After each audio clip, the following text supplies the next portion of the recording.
Nono ano, hoje o nosso assunto é gênero textual relato oral. Muito bem. Mas é um relato oral de experiência pessoal, tá? É uma coisa que vocês já fizeram comigo, já vem fazendo há tempos. E vocês geralmente fazem com a transcrição da oralidade na escrita, não é? Então vamos lá comigo na página 99. Grifem aí gênero em foco, relato oral de experiência personal. Ah, não esqueçam de colocar a data, tá? Data de hoje, 10/6, vídeo aula. Sempre coloca, tá? É uma identificação de vocês. Então, o que a gente tem aqui? A gente sempre tem duas modalidades do relato oral, correto? Por quê? Porque eu tenho o que eu ouço e aquilo que eu leio. Então, eu tenho essas, o meu relato oral pode ser encontrado dessas duas formas. Por que é tão importante o relato oral? Galera, antes não se falava sobre isso. Porém, com a nova reforma ortográfica, nós falamos sobre norma urbana de prestígio. E nós não falamos mais sobre norma culta padrão, tá? Então, na norma urbana de prestígio, quando, e até por não ter... para não ferir, né, ninguém, a questão de dolo, essas coisas, a gente quando vai transcrever uma entrevista ou a fala de alguém num trabalho nosso, nós precisamos escrever exatamente do jeito que ele fala, com todos os erros e vícios daquela linguagem. Por exemplo, se eu vou falar com alguém, vou escrever lá, se vocês vão escrever um relato meu, e eu costumo dizer assim,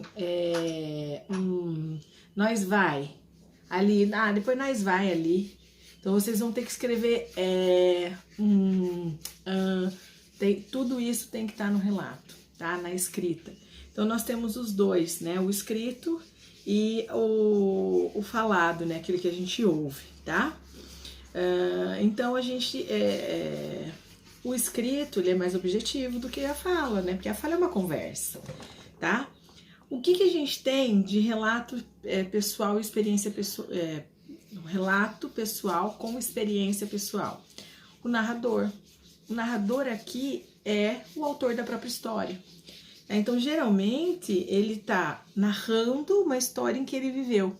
Ele carrega as emoções por ter vivenciado aquele momento.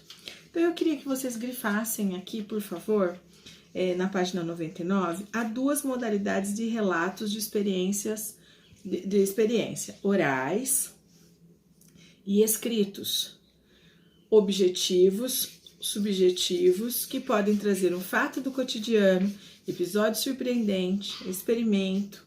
O nível de formalidade varia conforme a situação comunicacional. O que eu peço para vocês grifarem? Porque fica mais fácil de vocês montarem um mapa mental depois e usar o mapa mental, claro, na hora de fazer a prova, tá? Então, o nível de formalidade depende do falante, né? Se você vai entrevistar um médico, a fala do médico é diferente da fala de um professor, porque o médico tem a sua vivência técnica e o seu ambiente. O professor convive com o professor, então ele tem uma fala específica disso. O vendedor, ele tem uma fala específica de vendedor, porque o seu grupo de amizades, mesmo que seja no trabalho, possui o dialeto ali diário e corriqueiro com aquelas expressões usadas por aquela profissão. Tá? Então, é muito importante que a gente mantenha essa comunicação, mesmo que seja escrita, valorizando e reforçando a questão do que é o relato oral, tá? Depois aí no negocinho azul, né, no quadradinho azul aí, a gente tem aí falando sobre a questão do autor e do narrador do relato. Então, grifem, por favor. No gênero textual, relato oral e de experiência pessoal, o falante relata oralmente fatos marcantes que ele próprio tenha vivenciado. O autor é, ao mesmo tempo, relator e protagonista da história, tá? Então, o autor, nesse caso, ele é o narrador e o personagem principal, tá? Revelando um ponto de vista pessoal a respeito da experiência vivida. Quando vai tratar de uma temática específica, vamos falar sobre bullying, ou vamos falar sobre racismo, e se eu sofri o racismo, eu vou carregar esse meu relato de uma forma, ou porque eu passei por isso, de uma forma diferente se eu só sou um estudante de história do racismo no Brasil. Então eu vou tomar as dores de alguém para contar esse experimento. Então qual vai ser a minha experiência no caso de estudante? Eu vou contar toda a minha experiência e vivência com os meus sentimentos e emoções de acordo com aquele relato que eu fui lendo, com aquilo que eu fui vivenciando sobre o tema. E quando eu sou a vítima, eu vou ter um outro teor e de repente talvez uma outra propriedade, um outro olhar sobre aquele assunto, tá? Então é bem pesado no sentido de carregado de emoções esse tipo de texto, tá? Pode ser emoções maravilhosas que façam a gente chorar de alegria, como podem ser emoções que provocam no leitor uma tristeza por aquilo que foi vivido, tá? Como é que ele pode ser? Qual é a mídia que circula? Ele pode ser gravado em áudio ou vídeo, tá? Para que a gente possa ver ou ouvir. E quem vai transcrever, como a gente viu aqui no livro, né? Que nós tivemos os relatos das meninas transcritos. Olha, por exemplo, aqui na página 95, lá no finalzinho ali, ó, na última aspas ali. Gente, eu tenho que fazer uma faculdade. É isso. Aí meu mundo abriu. Que eu vi que eu era um ser humano. Aí eu comecei a perceber que eu era uma mulher negra, que nasceu com N possibilidade de ser marginalizada, rejeitada, de sofrer preconceito. Primeiro por ser mulher, por ser negra, por ser de classe social muito baixa, né? Por ter vindo de um quilombo. Aí a única maneira que eu vi de poder sustentar isso era a questão de estudar e ir em frente. Viram que carregou a emoção dela, é a fala dela registrada aqui, né? Então, se é o personagem e o autor também é narrador, nós temos todo o verbo conjugado em primeira pessoa, tá? A conjugação verbal é em primeira pessoa. Aqui embaixo ainda tem mais um trechinho aqui. O autor fala de si mesmo, podem grifar. Fatos da própria história, por isso o texto costuma estar na primeira pessoa do singular. Os fatos já aconteceram, o que explica que os tempos verbais estão no passado. Então eu tenho primeira pessoa de conjugação verbal e tempo passado, porque relato de experiência oral é aquilo que eu vivi, aquilo que eu vivenciei. E o que eu vivenciei há 1 hora atrás já é passado, tá? Já é pretérito, já consideramos um pretérito, tudo bem? Na página 100, nós temos aqui mais uma coisa importante, como eu falei para vocês que nós transcrevemos a fala, então a linguagem do gênero é coloquial. O que é coloquial? A forma como eu falo, com todos os vícios da minha linguagem, com todos os vícios de respiração errada ou correta, mas é a forma como eu me expresso. Então, é importante que a gente reconheça que nesse gênero textual a linguagem é coloquial, tá? E aí eu queria que vocês grifassem aqui a primeira linha lá em cima. Os relatos orais costumam ser espontâneos e coloquiais, tá? Como a gente fala que tem a marca da oralidade, o que acontece? A gente tem interjeições, né? Lembra no 6º ano, quando vocês me falavam sobre os livros que vocês leram, e eu dava alguns livros que eram que faziam vocês, assim, acho que nem gostar muito, mas era para provocar isso e para retirar esses vícios que a gente ficava contando, então, né, daí, né, daí, né, daí, né. Hoje vocês não falam mais dessa forma, mas a gente conseguiu quebrar todas essas barreiras, propondo de uma forma em vocês isso, que vocês conseguem manter hoje uma fala diferenciada, né? Então, eu quero que vocês grifem aí também que além das marcas, no terceiro parágrafo, que além das marcas da oralidade, há outras que podem estar no relato oral, como interjeições, nossa, reduções de palavra, pra você, pra cá, é dele, não, o dele não é. É que a Pro já usa o pronome diferenciado. Mas enfim, o pra lá, o pra cá, né, que a gente usa dessa forma. O né, o ok, que nós consideramos como expressão de apoio de fala. O apoio que a gente diz é a questão do respirar, né? Aí eu respiro, ok? Respiro e falo de novo. A gente, são estratégias de oratória, ok? O prolongamento do som da fala, fala. Isso tudo também, as repetições das palavras, né? Porque a gente repete uma ou duas vezes a mesma coisa. Então, a gente tem diversas coisas gostosas de trabalhar nesse gênero textual, não é? Então, no terceiro parágrafo aí, vocês grifem tudo isso, além das marcas da oralidade, há outras que podem estar em um relato oral, como interjeições, reduções de palavras, expressões de apoio, prolongamentos do som da fala, repetições de palavras e etc. Tá bom? Galera, a gente tem várias locuções verbais, né, que vocês usam muito. Vamos ver o que vai dar, né? Essa locução verbal é usada na nossa fala e nós analisamos ela na língua portuguesa, sim, nesse tipo de gênero, tá? Nós temos diferenças geográficas de pronúncia, de som, então é gostoso a gente ouvir às vezes um relato de alguém do nosso próprio país, mas de outras regiões, nossa, que falam de uma forma diferente.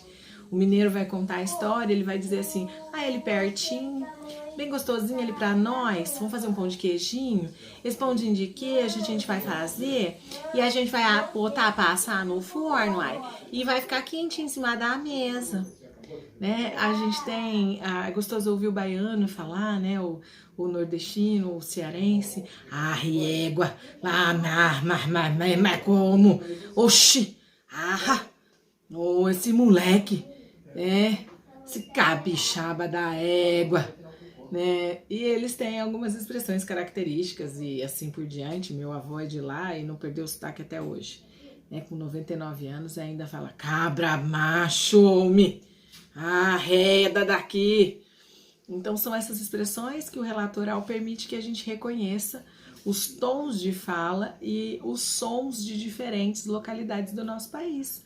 Piracicaba, né? Nós aqui puxamos o R, a porta fechada, mas Pira é muito mais, né? A porta aberta, abre a porta, gente. Nós vamos lá no 15 de Piracicaba, carcanhar de grilo, forfe.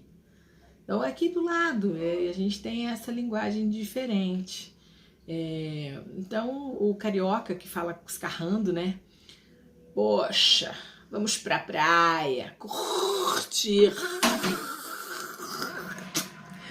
E aí, as nossas localidades, né? A nossa diferença regional. Bom, o que vocês farão agora? Vocês farão o nosso mapa mental da página 101. Então, vocês vão colocar ali relato oral de experiência pessoal. Como se define esse gênero textual, galera? Então, vocês têm meio que respondendo essas questões, né? Sem ter a resposta ali. Fazendo esse mapa mental para que vocês tenham acesso na hora da prova. Eu posso até ajudar vocês aqui com algumas respostas mais rápidas para vocês fazerem, como, por exemplo, o que eu tinha preparado pra gente colocar na lousa, assim, ó, vamos lá. Aqui. Gênero em foco. Relato oral de experiência pessoal. Olha só que legal. O falante relata oralmente fatos o quê? Marcantes, né? Ninguém vai falar de coisas assim que não foram marcantes, mas que ele próprio tenha vivenciado. O autor é, ao mesmo tempo, relator e protagonista da própria história, revelando o quê? Um ponto de vista pessoal, lógico, a respeito da experiência que ele viveu. Pode ser gravado em áudio ou vídeo para o interlocutor ver ou ouvir. O autor fala de si mesmo, de fatos da própria vida, ou seja, o texto costuma estar na primeira pessoa do singular, ok? Os fatos já aconteceram e por isso nós temos o tempo verbal no pretérito, né? Todos os tempos verbais no pretérito. O que acontece com os relatos orais com relação à linguagem? Eles costumam ser mais espontâneos, portanto, eles são de fala coloquial. Em se tratando de contextos informais, é possível perceber que nem sempre são seguidas as regras de concordância, de regência, da colocação do pronome, né? Porque há diferenças de quê? A diferença do uso da gramática normativa, aquilo que eu uso quando eu escrevo, e a gramática dita pelo falante, tá? Professora, mas se ele diz ele já é falante? Sim, não é pleonasmo, não. Quando você diz, você tem que ser falante daquela língua, tá? Então, nos relatos de experiências orais, em outros gêneros orais, o importante é o quê? Que os interlocutores se comuniquem, ou seja, dentro desse gênero textual, o que mais importa é a comunicação ser entendida, compreendida entre o narrador ou o falante e o interlocutor, aquele que está ouvindo, tá bom? E isso assim, a interação sobre isso é muito importante. E nessa interação é aí que você tem que notar o quão pobre ou quão rico ele é de detalhes orais, mas o quanto falta para que a gente tenha uma norma padrão, uma norma urbana de prestígio, né? Ou a tal da norma culta, nesse caso. Então, o que a gente tem aqui? O que é importante é a comunicação entre os interlocutores, que eles interajam e que eles saibam empregar a norma culta nas situações que exijam. Qual é a situação que exija? Quando eu vou transcrever. Se eu for transcrever a fala do meu avô, por exemplo, eu tenho que introduzir, eu não posso lá colocar ao léu, eu tenho que dizer quem sou eu, apresentar o meu avô, o meu personagem, e aí sim detalhar o relato dele, tá? Mas a minha parte tem que ser um relato escrito com a norma padrão, com a norma urbana de prestígio. E aí a parte do meu avô entraria sem as regras, porque aí eu tô reproduzindo a fala dele com todos os né, em, e os vícios de linguagem, os neologismos que porventura podem aparecer. Tudo bem? Bom, a gente tem a questão da apresentação oral, que é muito importante também. E aí a gente vai falar na nossa próxima produção de texto. O que eu quero agora nesse relato oral de experiência aqui? Primeiro que vocês farão esse mapa mental pra gente trabalhar, tá? E aí depois a gente vai produzir um texto assim, né? Vai ter a característica do gênero, dos relatos e tal, da apresentação oral. Então, para essa atividade, eu quero a experiência oral e eu quero que vocês peguem um relato de alguém, uma história de alguém da família ou de alguém que vocês conheçam, não é da internet, e que vocês transcrevam esse relato, pode ser digitado, e esse relato vai ser transcrito com as falas e com os vícios de linguagem que a pessoa colocou, tá? Vamos dizer que vocês vão falar dos meus vícios de linguagem, então eu vou dizer assim, o nono ano, ou meus amores, venho pra aula, vamos começar, agora! Vocês vão ter que colocar todas essas expressões aí, tá?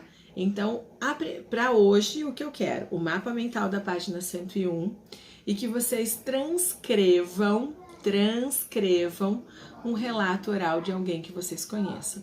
Galera, não precisa ser histórias de quilos, de quilômetros, né? Quilos no peso da história ser pesada ou quilômetros de extensão mesmo, assim, no sentido de, nossa, enorme essa história. Podem ser coisas curtas para que vocês tenham essa questão da transcrição, tá? Depois a gente faz um outro relato, são coisas que a gente já passou por isso, vocês já fizeram, mas eu gosto de relembrar histórias de vocês, mas esse não pode ser feito por vocês, tá? Esse tem que ser de alguém que vocês ouviram. Vocês vão ouvir de alguém aí da família, de quem vocês têm acesso, e vocês transcrevam isso. Peçam aí pro avô, não sei, eu falo do avô porque o meu avô adora contar uma história, né? Com 99 anos ele conta que ele matou uma onça. Então, né, ele faz tudo sozinho, mas mas ele conta que ele matou uma onça quando ele era adolescente, lá, quando ele vivia lá no sertão e tal. Enfim, são histórias gostosas de ouvir, tá? Então transcrevam aí esses relatos que são bem importantes e é um gênero textual que a gente não dá valor, mas é através desse gênero textual que nós montamos a nossa história. Tanto a nossa história de família como a história da humanidade. Muitas coisas a gente consegue através de relatos, de experiências transcritas aí que foram ouvidas a todo tempo, né? Pela população ou pelos estudiosos, tá bom? Então tá, gente, ó. Super beijo, fiquem atentos às datas lá na plataforma, qualquer coisa, manda um alôzinho lá no diário que a gente tá respondendo, tá bom? Participem das lives, viu? Senti falta de vocês na nossa última live.